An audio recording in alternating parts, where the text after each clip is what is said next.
கர்த்தருடைய வார்த்தையை நாம் தியானிப்போம். கர்த்தர் நல்லவர். அல்லேலூயா. சந்தோஷமா அல்லேலூயா சொல்லுங்க. பரிசுத்தமே பரனேசு பக்தர்கள் தேவாலயம். பரிசுத்தமே பரனேசு தங்குமிடம். பக்தர்கள் தேடும் தேவாலயம். பரிசுத்தமே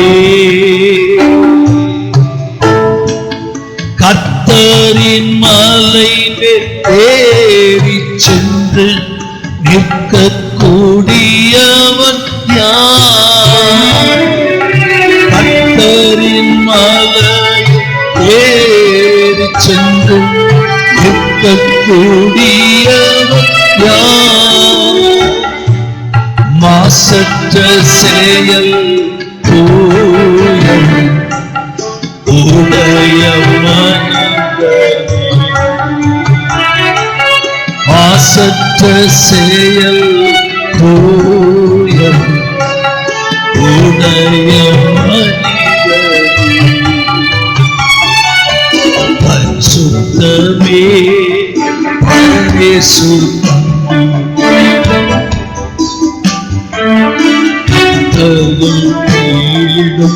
தேவாலயம்.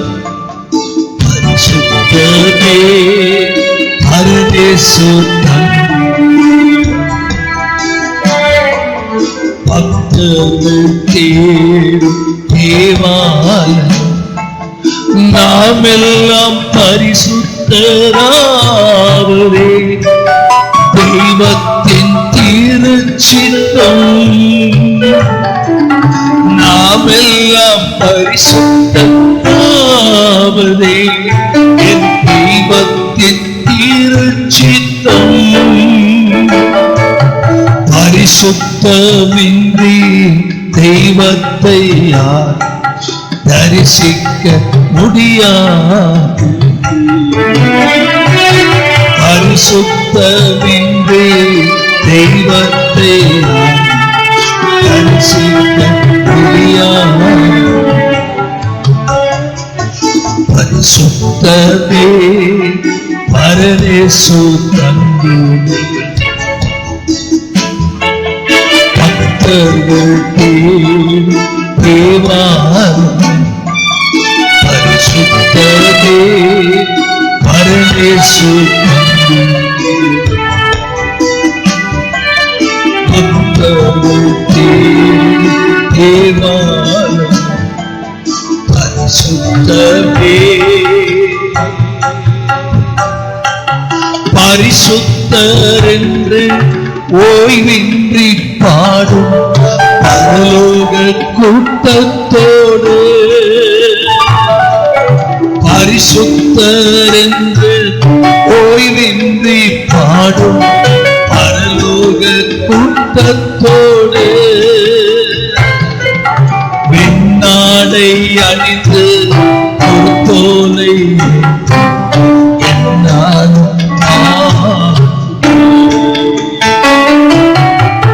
நாடை அணிந்து ஒரு தோலை நாளும் பரிசுத்தமே பரனேசு. Thank you Lord. பக்தர்கள் தேவாலயம். பரிசுத்தமே பரனேசு. ஆவியானவரே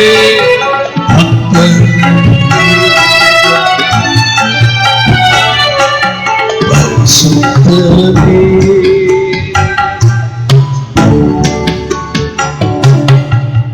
லேவியராகமம் 19ஆம் அதிகாரம் 1ஆம் வசனம் 2ஆம் வசனம். பின்னும் கர்த்தர் மோசேயை நோக்கி நீ இஸ்ரவேல் புத்திரரின் சபை அனைத்தோடும் சொல்ல வேண்டியது என்னவென்றால், நீ இஸ்ரவேல் புத்திரரின் சபை அனைத்தோடும் சொல்ல வேண்டியது என்னவென்றால், உங்கள் தேவனும் கர்த்தருமாகிய நான் பரிசுத்தர். ஆகையால் நீங்களும் பரிசுத்தராயிருங்கள். கர்த்தருடைய சபையை பார்த்து மோசே, இந்த 6.5 லட்சம் மக்களையும் கூட்டிட்டு வர்றிய, பெண்கள் மட்டும் இல்ல, இன்னும் ஆண்கள் குழந்தைங்க எல்லாத்தையும் சேர்த்தா, சில வேதாகம வரலாற்று ஆசிரியர்கள் சொல்றாங்க அது 20 லட்சத்தை தாண்டும் அப்படின்ட்டு.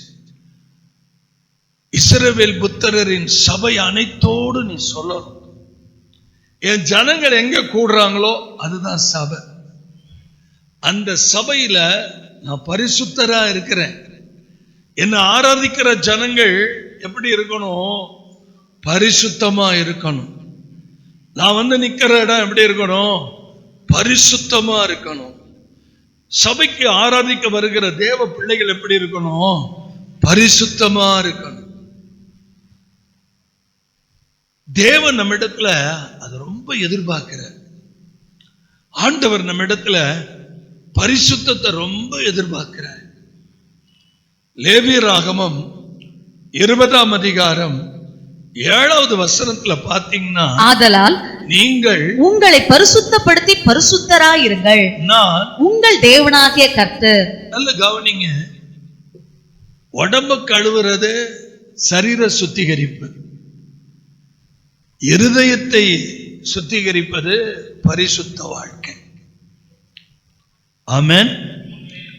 சரீரத்தை சுத்திகரிக்க தண்ணி போதும், ஆனா இருதயத்தையும் ஆத்மாவையும் ஆவியையும் சுத்திகரிக்க கல்வாரி ரத்தம் தேவை. இந்த ரத்தத்தை எங்க போய் வாங்கிறது? ஆட்டு ரத்தம்னா கடையில போய் வாங்கிடலாம், மாட்டு ரத்தம்னா கடையில போய் என்ன பண்ணிடலாம்? வாங்கிடலாம். ஏசாமி ரத்தங்கிறீங்க, இந்த ரத்தத்தை எங்க போய் வாங்குறது? நல்ல மனசுல பதிய வச்சுக்கங்க. இயேசுவின் ரத்தத்தை நீங்க எங்கேயுமே போய் விலை கொடுத்து வாங்க முடியாது. உங்க வாயை திறந்து, கர்த்தர் இந்த வாயை கொடுத்திருக்கிறார்ல, இதுல அறிக்கை பண்ணும். ரோமர் 10:10 எடுத்து படிச்சு பாருங்க. ரோமர் 10:10 நீதி உண்டாக இருதயத்துல, நீதி வரணும்னா என்ன பண்ணணும்? இருதயத்துல. அடுத்தது ரட்சிப்பு உண்டாக வாயினாலே அறிக்கை பண்ணப்படும். அடுத்த வசனம், அவரை விசுவாசிக்கிறவன் எவனோ அவன் வெட்கப்படுவதில்லை என்று வேதம் சொல்கிறது. ஒரு நாளைக்கு எவ்வளவு நேரம் வாயை திறந்தா? நல்ல வாயை திறக்கும் போதெல்லாம், இயேசுவின் தழும்புகளால் நான் சுகமாகிறேன். இத சொல்றதுக்கு உங்களுக்கு என்னங்க கஷ்டம்? இத சொல்ல உங்களுக்கு என்ன கஷ்டம்?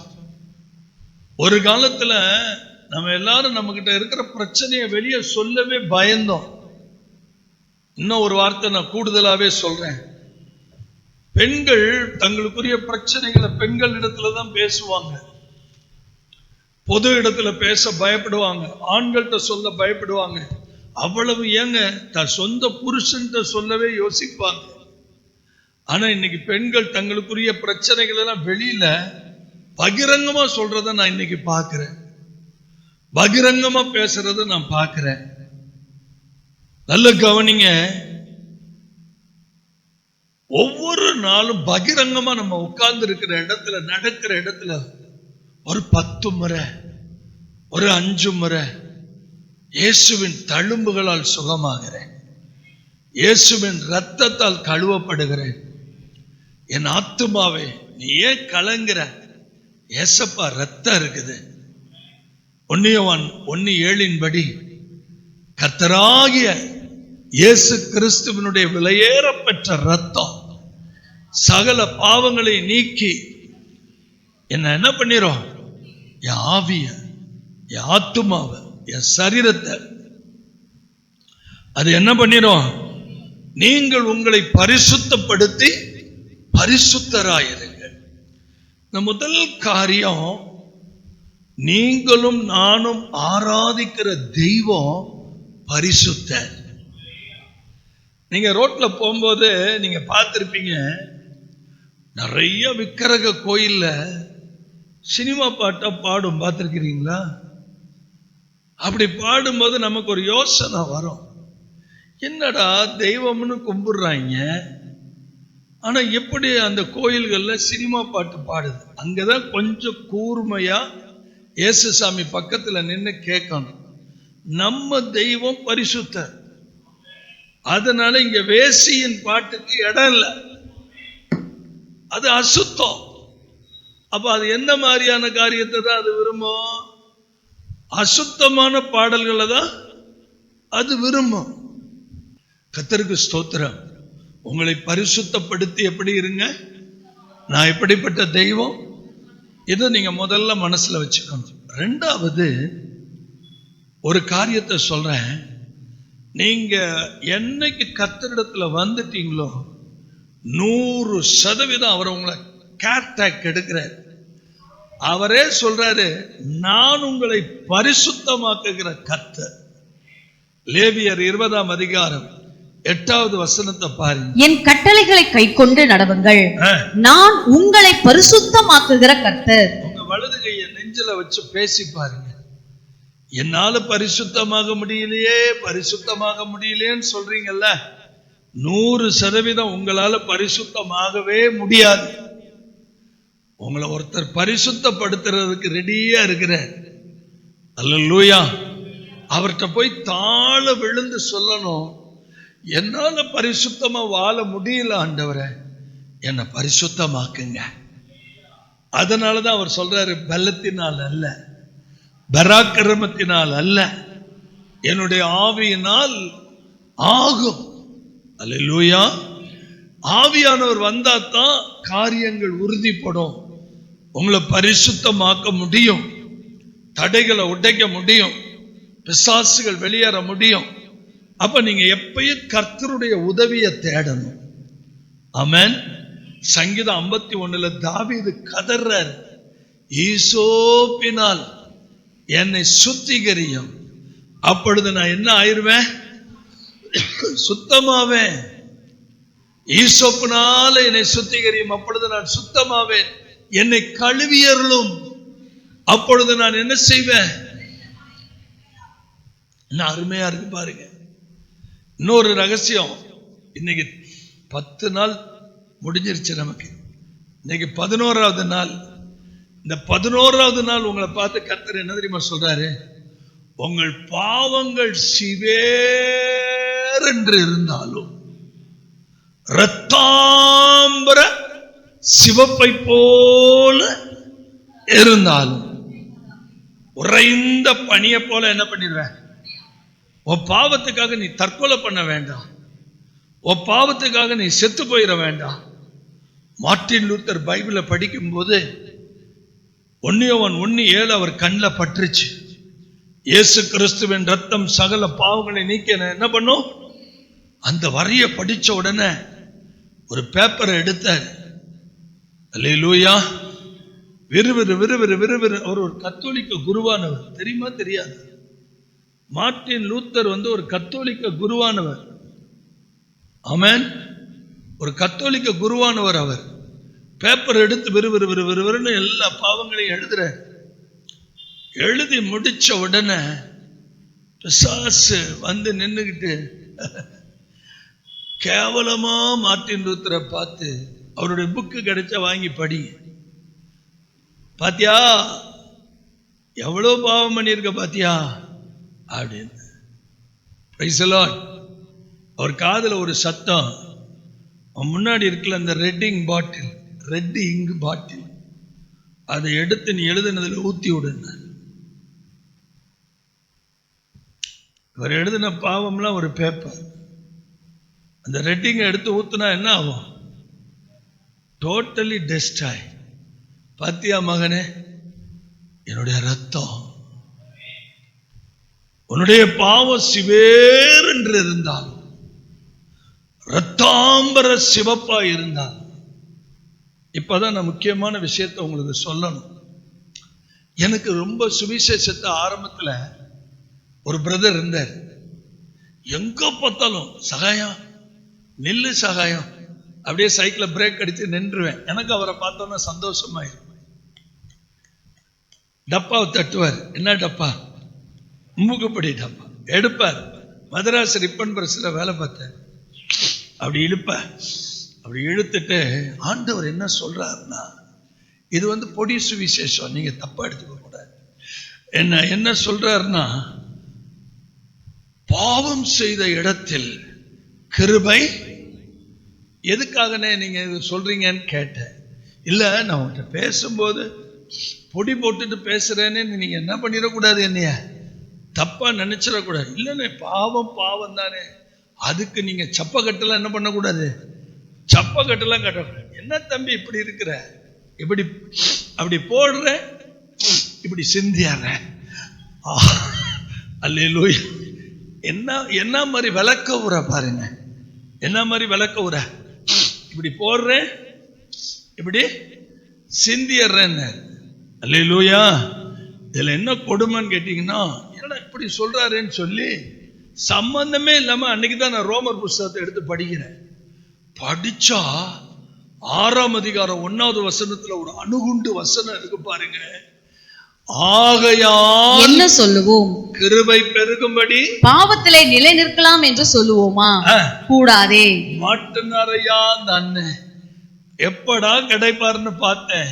சடார்னு ஒரு நாள் மாட்டினார். ஐயோ அண்ணன் நில்லுங்க அண்ணன். என்ன பண்ணார்? நீங்க சொன்ன வார்த்தைக்கு ஆண்டவர் என்கிட்ட பேசிட்டார்.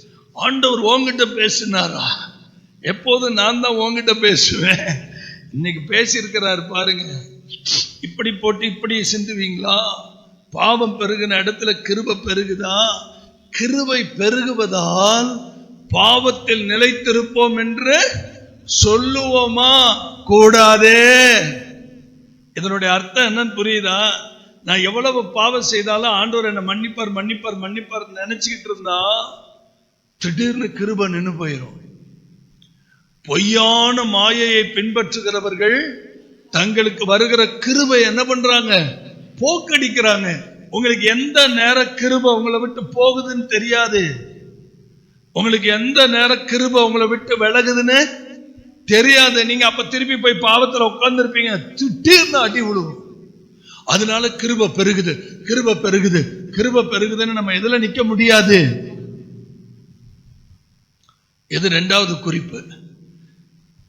இதுல நான் என்ன உங்களுக்கு வசனம் வேணும்னாலும் தர்றேன். அவர் உங்களை பரிசுத்தமாக்குகிற கர்த்தருக்கு லேவியர் 22:16, லேவியர் 22:32 இதுல எல்லாம் இருக்கு. சரி, இப்ப 3வது வேகமா போ. எல்லாரும் கவனிக்கிறீங்களா? 3வது என்ன தெரியுமா? உங்களை கர்த்தர் மற்ற ஜனங்களிடத்திலிருந்து பிரித்தெடுத்தார். எதுக்காகனா நீங்க பரிசுத்தமா இருக்கணும்ட்டு. லேவியராகமம் 20ஆம் அதிகாரம் 24ஆம் வசனத்தை பாருங்க. லேவியர் 20:24. நீங்கள் அவர்கள் தேசத்தை சுதந்தரிப்பீர்கள் என்று உங்களோட சொன்னேன். பாலும் தேனும் ஓடுகிற அந்த தேசத்தை உங்களுக்கு சுதந்திரமாக கொடுப்பேன். உங்களை மற்ற ஜனங்களை விட்டு பிரித்தெடுத்த உங்கள் தேவனாகிய கர்த்தர் நானே. எனக்காக பக்கத்துல கைய கொடுத்து நம்மளை பிரித்து எடுத்துட்டார். இன்னொரு முறை இது பண்டிகை காலம். வீட்டுக்கு வீடு அரிசி மாவு எல்லாம் அரைச்சிட்டு இருப்பாங்க. அரைச்ச மாவை கொண்டு வந்து வீட்டுல நியூஸ் பேப்பரை போட்டு காய வைப்பாங்க.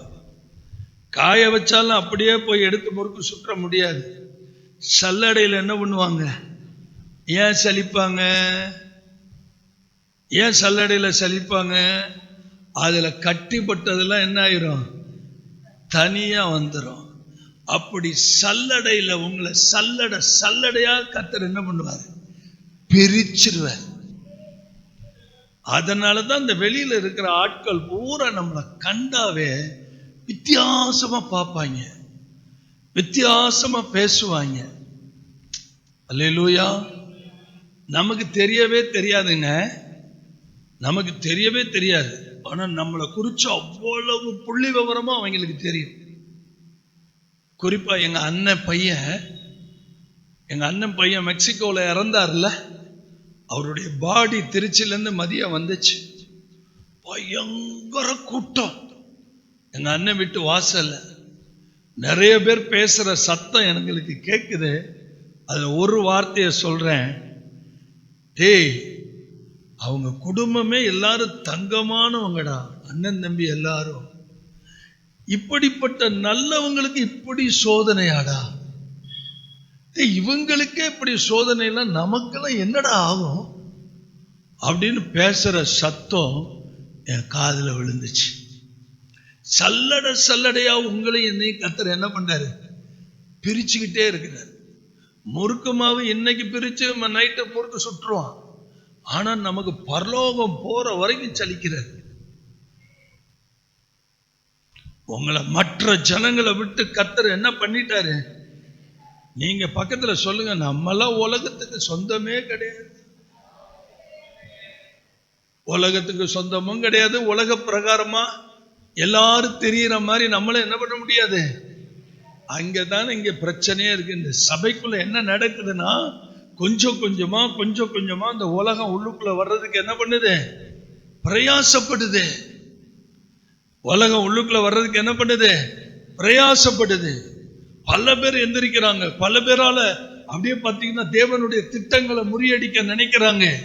ஆனாலும் கர்த்தர் சொல்ற, நான் மற்ற ஜனங்களை விட்டு உங்களை என்ன பண்ண. நீங்களே வீட்டில் போய் கொஞ்சம் உட்கார்ந்து யோசிச்சு பாருங்க. அழைத்தது 12 பேரை, ஜெபிக்கிறதுக்கு கூட்டிட்டு போறது 3 பேரை தான். ஏன் இந்த மற்ற 9 பேர் என்ன ஆகாதவங்களா? யாராவது கொஞ்சம் யோசிச்சிங்களா? என்னைக்காவது ஏசாமி கிட்ட போய் கேட்டீங்களா? கேட்டிருக்க மாட்டீங்களா? கேட்டிருக்க மாட்டீங்க. அதுக்கெல்லாம் காரணம் நிறைய இருக்கு. அப்படியா? எனக்கு எது ஒண்ணுமே தெரியாது.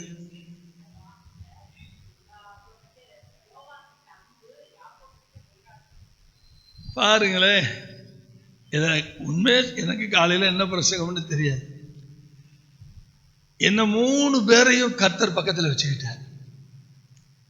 இந்த 3 பேரையும் ஏன் கர்த்தர் பக்கத்துல வச்சுக்கிட்டாருன்னா, சம்திங் ஸ்பெஷல் இந்த 3 பேர்கிட்ட. இது மாதிரிலாம் நான் விளக்கம் கொடுத்தா வேற மாதிரி போயிடும். காலையில நல்ல விளக்கம்லாம் கேட்டிருக்கீங்க, கர்த்தர் நல்லவர்னு சொல்லிருங்க. நான் சொல்ல போற விளக்கம்லாம் பயந்துருவீங்க. அல்லேலூயா. சரி, ஒரு ஆள் எப்படிப்பட்ட ஆள்னா பேதுரு. இயேசு என்ன பண்றாரோ அந்த ரியாக்ஷனை நம்ம பண்ணணும்னு துடிக்கிற ஆளு. அவர் தண்ணியில நடந்து அவருக்கு சலிச்சவர் நான் இல்லைன்னு நடப்பான். ஆமென். பாக்கி 2 பேரும் என்ன கேட்பான், உங்களுக்கு ரைட்ல உட்காந்துக்கிறேன் லெஃப்ட்ல உட்காந்துக்கிறேன்மா. நமக்கே பயமா இருக்கும். அல்லேலூயா. கர்த்தர் நல்லவர்னு சொல்லுங்க. பாலும் தேனும் ஓடுகிற அந்த தேசத்தை உங்களுக்கு நான் உங்களை தனியா பிரிச்சுட்டேன். ஏன் இந்த 12 பேர்ல 3 பேரை எப்பயும் பக்கத்துல வச்சுக்கிட்டார். இதை வச்சுதான் ட்ரஸ்டே உருவாக்குறாங்க. ட்ரஸ்ட்ல 3, 7, 12 மொத்தம் எத்தனை உறுப்பினர்கள் இருக்கணும்னா 3 பேர் இருக்கலாம், 7 பேர் இருக்கலாம். இந்த 3 பூரணம், 7 பூரணம், 12 பூரணம். அல்லேலூயா. கர்த்தர் நல்லவர். இப்ப இந்த ஜனங்களை விட்டு பிரித்தெடுத்த உங்கள் தேவன் எப்போதும் நான் பேசுற மாதிரியே நீங்க பக்கத்துல சொல்லுங்க, separation life is very important. அதை இன்னொரு முறை சொல்லுங்க. இந்த செப்பரேஷன் இதுக்காக தினமும் நடக்கிறதா ஆபரேஷன். பக்கத்துல பார்த்து சொல்லுங்க, செப்பரேஷன். டெய்லி கர்த்தர் உங்களை ஆபரேஷன் பண்றாரு அவருடைய தனி ஜெபத்துல. அதுக்கு என்னன்னா, இவங்களோட பழகாத, இவங்களோட சேராத, துன்மார்க்கருடைய ஆலோசனையின்படி நடவாத, பாவிகளுடைய வழியில் நில்லாத, பரியாசக்காரர்கள் உட்காருகிற இடத்துல உட்காராத, கர்த்தருடைய வேதத்தின் மேல பிரியமாயிரு, இரவும் பகலும் தியானமாயிரு. அல்லேலூயா. இதெல்லாம் யாருங்க, எந்த தெய்வங்க சொல்லி கொடுக்கும்? இப்ப நம்ம பார்க்கிற தெய்வம்லாம் என்ன சொல்லி கொடுக்குதுன்னு உங்களுக்கு தெரியும். அடி, ஓத, குத்து, கொலை பண்ணு, அப்படித்தானே சொல்லி கொடுக்குது. சொல்லுங்க, இயேசு சாமி மட்டும்தான் என்ன சொல்லி கொடுக்கிறார்? ஒண்ணு வேண்டாம், ஒரு IPS ரெகுலரா பேசுவார். நீங்க எல்லாம் பார்த்திருப்பீங்க, தங்கமான மனுஷன். அவர் சொல்றாரு அவர் இந்து மனுஷன் IAS. அவர் சொல்றாரு பழைய ஏற்பாட்டுல கண்ணுக்கு கண் பல்லுக்கு பல், ஆனா ஜீசஸ் அதை எப்படி தெரியுமா ஒட்டச்சாரு, ஒரு கண்ணத்துல அரைஞ்சா இன்னொரு கண்ணத்தை காட்டுன்னு சொல்லி கொடுத்தார். ஒரு ரிட்டையர்டு IAS பேசுற ஏசாமியுடைய கேரக்டர் எல்லாரையும் பாதிக்குது இல்ல? அல்லேலூயா. ஒரு கண்ணத்துல அரைஞ்சா யாரு சொல்லி கொடுப்பா? அப்படி ஒரு கண்ணத்துல அரைஞ்சா இன்னொரு கண்ணத்தை காட்டுன்னு யார் சொல்லி கொடுப்பா? ஏன்னா ஒரு கண்ணத்துக்கு இன்னொரு கண்ணத்துக்கு இடையில அவர் அடிக்க திருப்பி காமின்னு சொன்னதுக்கு காரணம் அவன் இருதயத்தை நான் உடைப்பேங்கிறதுக்கு அர்த்தம். அல்லேலூயா. ஆமா, சரி, கர்த்தர் நல்லவர். இப்ப இந்த செப்பரேஷன் லைஃப்ல லேவியர் 20ஆம் அதிகாரம் 26வது வசனம் என்ன சொல்லுது பாருங்க. கர்த்தராகிய நான் பரிசுத்தராய் இருக்கிறபடியினாலே நீங்களும் எனக்கு ஏற்ற பரிசுத்தவான்களாய் இருப்பீர்களாக. நீங்கள் என்னுடையவர்களாய் இருக்கும்படிக்கு உங்களை மற்ற ஜனங்களை விட்டு பிரித்தெடுத்தேன். கைகளை உயர்த்தி அல்லேலூயா சொல்வோமா? இப்ப 4வது குறிப்பு என்னன்னா, நீங்கள் எனக்கேற்ற பரிசுத்தவான்களாக. பக்கத்துல கை கொடுத்து சொல்லுங்க, யாருக்கு ஏற்ற? இப்ப நீங்களே முடிவெடுங்க. அவர் எப்படி சொல்லிட்டு சொல்றாரு, தீர்க்கதரிசி ஏசாயாவிட்ட போய், மாடு தன் எஜமானை முன்னணிய அறியும், கழுத படிங்க மைக்ல, மாடு தன் எஜமானையும், எல்லாரும் கவனிக்கிறீங்களா? மாடு தன் எஜமானையும் கழுதை தன் ஆண்டவனின் முன்னணையையும் அறியும். இஸ்ரவேலோ அறிவில்லாமலும், நான் சொல்லல, அறிவு கெட்டவனே திட்டுறாரு. இஸ்ரவேலோ அறிவில்லாமலும் என் ஜனம் உணர்வில்லாமலும் இருக்கிறது என்கிறார். ஏன் அப்படி அழுகிறாரு? அடுத்த வசனம் பாருங்க. ஐயோ ஐயோ, பாவமுள்ள ஜாதியும் அக்கிரமத்தால் பாரம் சுமந்த ஜனமும் பொல்லாதவர்களின் சந்ததியும் கேடு உண்டாக்குகிற புத்திரருமாய் இருக்கிறார்கள். தயவு செய்து வரி வரியா பாருங்க. பாவமுள்ள ஜாதி, அக்கிரமத்தால் பாவம் சுமந்த ஜனம், பொல்லாதவர்களின் சந்ததி, கேடு உண்டாக்குகிற, கர்த்தரை விட்டு விலகுகிற இஸ்ரவேலின் பரிசுத்தருக்கு கோபம் உண்டாக்கி பின்வாங்கி போனார்கள். பாத்தீங்களா? இதெல்லாம் பார்த்துட்டு தான் கர்த்தர் என்ன சொல்றாரு, நீங்க எனக்கேற்ற பரிசுத்தம், உங்க குடும்பத்துக்கு ஏற்ற பரிசுத்தம் இல்ல, எனக்கேற்ற பரிசுத்தம். அல்லேலூயா. எனக்கேற்ற பரிசுத்தம்னா மீதி இருக்கிற வசனங்கள் எல்லாம் வீட்டுல போய் படிங்க, நிறைய இருக்குது. எனக்கேற்ற ஒரு பரிசுத்தமான பிள்ளை, ஒரு ஆலயத்துக்கு வர்ற பிள்ளை, ஒரு தெய்வ பிள்ளை என்ன பண்ணுவான்? பாவம் செய்ய பயப்படுவாங்க. ஆமென். தவறு செய்ய என்ன பண்ணுவாங்க? பயப்படுவாங்க. யாரு எதை கொடுத்தாலும், என்ன பண்ணாலும், எதை பேசினாலும், வஞ்சித்தாலும் இடம் கொடுக்க மாட்டாங்க. கர்த்தருக்கு தான் முதலிடம். அல்லேலூயா. சரி, ஐந்தாவது என்ன? 1 தெசலோனிக்கேயர் 4ஆம் அதிகாரம் 3வது வசனம். நீங்கள் பரிசுத்தம் உள்ளவர்களாக வேண்டும் என்பதே தேவனுடைய சித்தமாய் இருக்கிறது. அந்தபடி நீங்கள் வேசி மார்க்கத்துக்கு விலகி இருந்து தேவனை அறியாத அஞ்ஞானிகளைப் போல மோக இச்சைக்குட்படாமல், 8வது வசனம் வரைக்கும், உங்களில் அவனவன் தன் தன் சரீர பாண்டத்தை பரிசுத்தமாயும் கனமாயும் ஆண்டு கொள்ளும்படி அறிந்து, இந்த விஷயத்தில் ஒருவனையும் மீறாமலும் தன் சகோதரனை வஞ்சியாமலும் இருக்க வேண்டும். முன்னமே நாங்கள் உங்களுக்கு சொல்லி சாட்சியாக எச்சரித்தபடியே இப்படிப்பட்ட விஷயங்கள் எல்லாவற்றையும் குறித்து கர்த்தர் நீதியை சரிகட்டுகிறவராய் இருக்கிறார். அல்லேலூயா. அல்லேலூயா. எனக்காக பக்கத்துல பார்த்து சொல்லுங்க, 5வது காரியம் என்ன? தேவனுடைய சித்தம். நீங்க பரிசுத்தம் உள்ளவர்களாக வேண்டும் என்பது யாருடைய சித்தம்? முதல்ல நம்மை அழைத்த தேவன் பரிசுத்தர். 2வது, நான் உங்களை பரிசுத்தமாக்குகிற கர்த்தர்.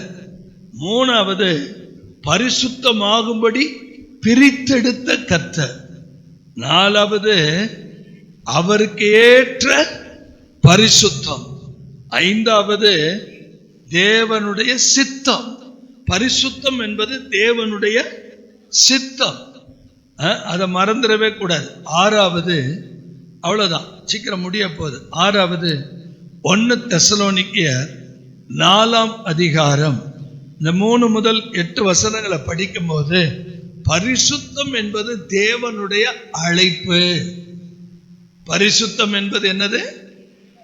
அங்க பாருங்க 8வது வசனத்துல என்ன சொல்றாருன்னா, ஆகையால் அசட்டை பண்ணுகிறவன் மனுஷரை அல்ல, தமது பரிசுத்த ஆவியை நமக்கு தந்தருளின தேவனை அசட்டை பண்ணுகிறான். ஆகையால் நீங்கள் மேல உள்ள வசனம் பாருங்க, தேவன் நம்மை அசுத்தத்திற்கு அல்ல பரிசுத்தத்திற்கே அழைத்திருக்கிறார். பக்கத்துல கை கொடுத்து சொல்லுங்க, பரிசுத்தம் என்பது அழைப்பு. எல்லாரும் சத்தம் போட்டு சொல்லுங்க. யாராவது ரோட்ல நம்ம நின்றுட்டு பரிசுத்தமாய் வாழ வேண்டும் என்று விரும்புகிறவர்கள்லாம் வாங்க அப்படின்னு கூப்பிட்டா யாராவது வருவாங்களா? கொஞ்சம் பேசுங்க. பேச மாட்டீங்களோ? ஒரு புள்ள வராது. ஒன்னே ஒண்ணு சொல்றேன், பாவத்தை வெறுக்காத வரைக்கும் கர்த்தர் உதவி செய்ய முடியாது. நான் சொல்றது புரியுதா? பாவத்தின் மேல உங்களுக்கு என்ன வரணும்? அந்த வெறுப்பு வரணும்னா உங்களுக்கு பொறுப்பு வரணும். அந்த பொறுப்பு வேற ஒண்ணும் இல்லை, தேவ சமூகத்துல உங்களை தாழ்த்தி ஜெபிக்கணும். எனக்கு அந்த இருதயத்தை கொடுங்க ஆண்டவரே. நீதிமொழிகள் 23:26 படி ஒரு நாள் ஜபத்துல உட்கார்ந்து இருக்கும் போது மை சன் அப்படின்னு ஒரு சத்தம், my son please give me your heart, உன் இருதயத்தை எனக்கு தா அப்படின்னு கர்த்தர் கேட்டார். இந்த சத்தத்தை கேட்டு அலறிட்டேன். உடனே ஆண்டவர்கிட்ட சொன்னேன், ஆண்டவரே என் இருதயம் கேடுகட்ட இருதயம், என் இருதயத்தையா கேட்கிறீங்க? உங்க இருதயத்தை எனக்கு தந்துருங்க. அல்லேலூயா. உங்க இருதயத்தை எனக்கு. ஆமா, பரிசுத்தங்கிறது ஒரு அழைப்பு. எல்லாரும் பக்கத்துல சொல்லுங்க, பரிசுத்தங்கிறது. கடைசியா ஒன்னு சொல்லி முடிச்சாரு, கர்த்தர் சிநேகிக்கிற பரிசுத்தம். இது என்ன பரிசுத்தங்க?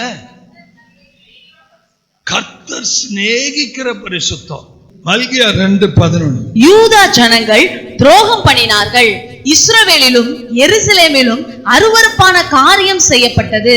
கர்த்தர் சிநேகிக்கிற பரிசுத்தத்தை யூத ஜனங்கள் பரிசுத்த குலைச்சலாக்கி அந்நிய தேவதையின் குமாரத்திகளை விவாகம் பண்ணினார்கள். எல்லாரும் ஒரே ஒரு நிமிஷம் பாருங்க, சிம்பிளா சொல்லி முடிச்சாங்க. கர்த்தர் சிநேகிக்கிற பரிசுத்தம்னா ஆண்டவருக்கு கோபமே வராது. எல்லாரும் இதை மட்டும் நல்லா கவனிங்க. ஆண்டவருக்கு கோபமே வராது. ஆனா அந்நிய பெண்ணையோ ஒரு இந்து பெண்ணையோ இந்து பையனையோ போய் கல்யாணம் பண்ணுனா கோபம் வந்துடும் ஆண்டவர். இப்ப இதை மட்டும் எடுத்து நான் ஒரு நாள் பிரசங்கம் பண்ணுனா உங்களுக்கு பிரயோஜனமா இருக்கும்னு நினைக்கிறேன். அவ்வளவு விஷயங்கள் இருக்கு.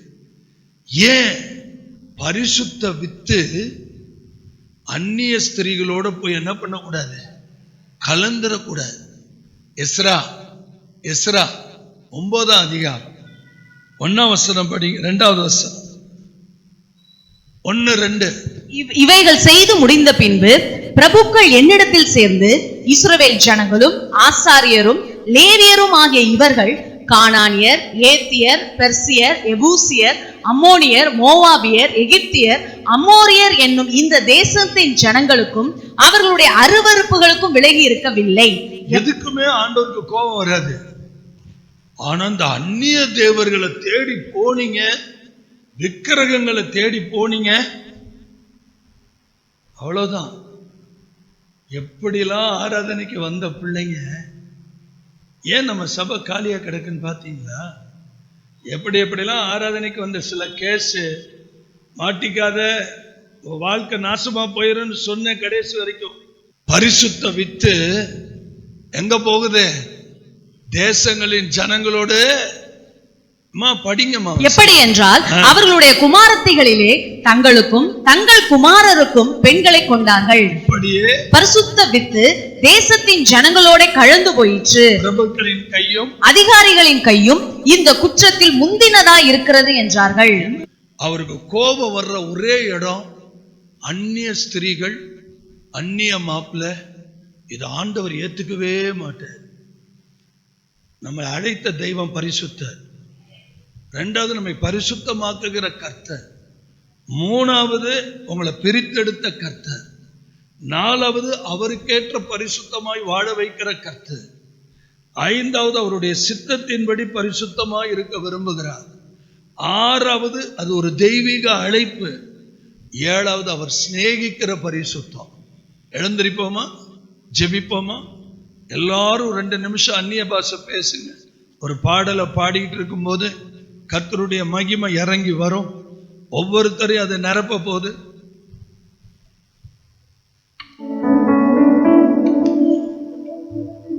பரிசுத்தர் பரிசுத்தரே பரலோக ராஜாவே,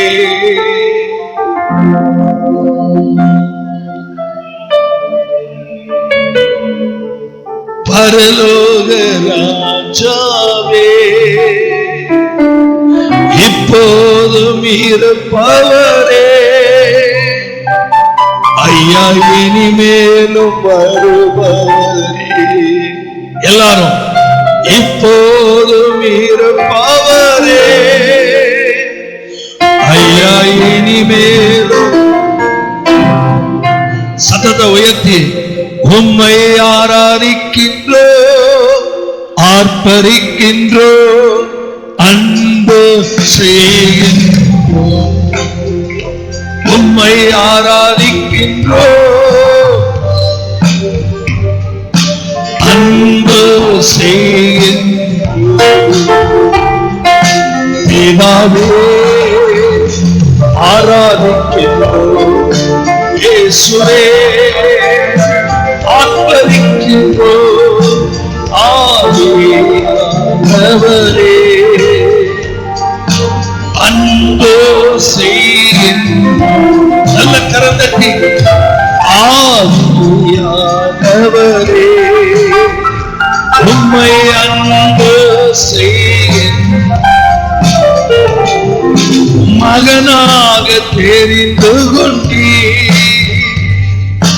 மறுபடி முழு பலத்தோட மகனாக தெரிந்து கொண்டீ,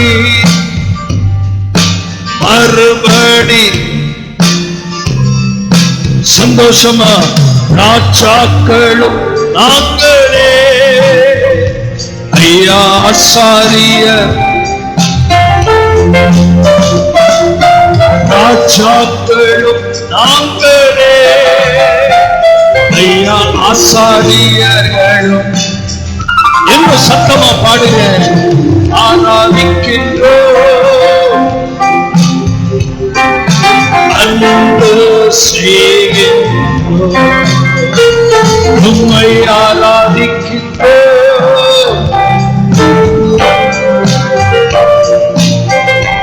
முழு பலத்தோட பிதாவே ஆராதிக்கின்றோம், இயேசுவே ஆர்ப்பரிக்கின்றோம், எங்கள் ஆவியானவரே உம்மை அன்பு செய்கின்றோம், எங்கள் ஆவியானவரே உம்மை அன்பு.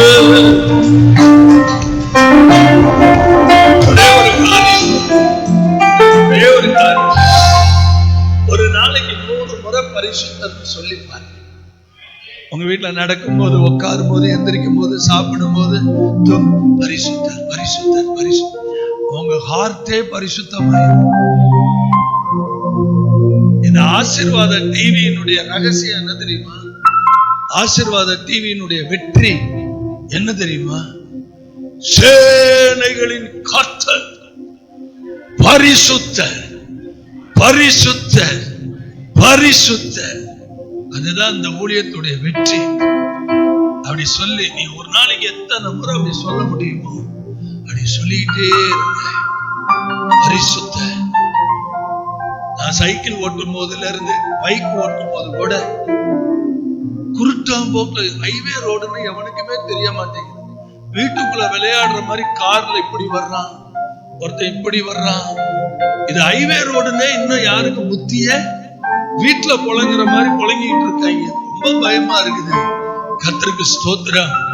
ஆனா நீங்க வண்டியில போகும்போது, இங்க இருந்து வீட்டுக்கு போகும்போது பரிசுத்த பரிசுத்த பரிசுத்த பரிசுத்த அப்படியே சொல்லிருப்பாங்க. பாட்டே வந்துடும். ஆமென். ஆமா, அப்படியே பாட்டு வரும். அப்படியே கர்த்தர சங்கீதங்களை எடுத்துக்கிட்டு அப்படியே வீட்டுல முழங்கால் போட்டு, துன்மார்க்கருடைய ஆலோசனையின்படி நடவாமல், பாவிகளுடைய வழியில் நில்லாமல், பரியாசக்காரர் உட்காரும் இடத்தில் உட்காராமல், ஆமென், கர்த்தருடைய வேதத்தின் மேல். காலையில 3 மணிக்கு 4 மணிக்கு இப்படி பண்ணணும். பக்கத்து வீட்டுக்காரன் எந்திரிச்சு உட்கார்ந்துருவான். ஆமென். இப்படி சங்கீதத்தையே பாட்டா பாடுங்க, புது பாட்டு வரும். அல்லேலூயா. நான் சொல்றதெல்லாம் நக்கலா நினைக்காதீங்க. ஆமென். எப்படி தெரியுமா ரட்சக பாட்டு வந்துச்சு? சுக்கு நூறா இருதயம் உடைஞ்சிச்சு. சங்கீதம் 18 10 முறை படிச்சேன். சங்கீதம் 18 வச்சுதான் அதை எழுதினேன். அப்படியே போய் துக்கத்துல நல்ல பைப்பை திரிய விட்டு தலையில தண்ணி விழுகுது. வேற எதுவுமே இல்லை. ரட்சகா ரட்சகா ரட்சகா ரட்சகா ரட்சகா ரட்சகா அப்படின்னு இருதயம் வெடிச்சிருச்சு. வெடிச்சு வந்த சத்தம் தான் ரட்சகா அப்படி வந்துச்சு. இயேசு ரட்சகா ரட்சகா இயேசு ரட்சகா ரட்சகா ரட்சகா ரட்சகா ரட்சகா. ஜெபத்தோட்டத்துல முதல்ல பாட்டு போடும்போது சகல ஜனங்களுக்குள்ளே ஒரு கண்ணீர் ஒட்டைக்கப்பட்டாங்க. அப்படியே அங்கதானே இந்த பாட்டை பாடினேன். நைட் பிரேயர்ல இந்த பாட்டு ஒவ்வொரு வரியும் நெஞ்சத்தை உடைக்கும். தேவன் மன உண்மையாய் துர்க்குணம் விலக்கி காத்துக்கொண்டே கர்த்தரை கண்முன் நிறுத்தியுள்ளே.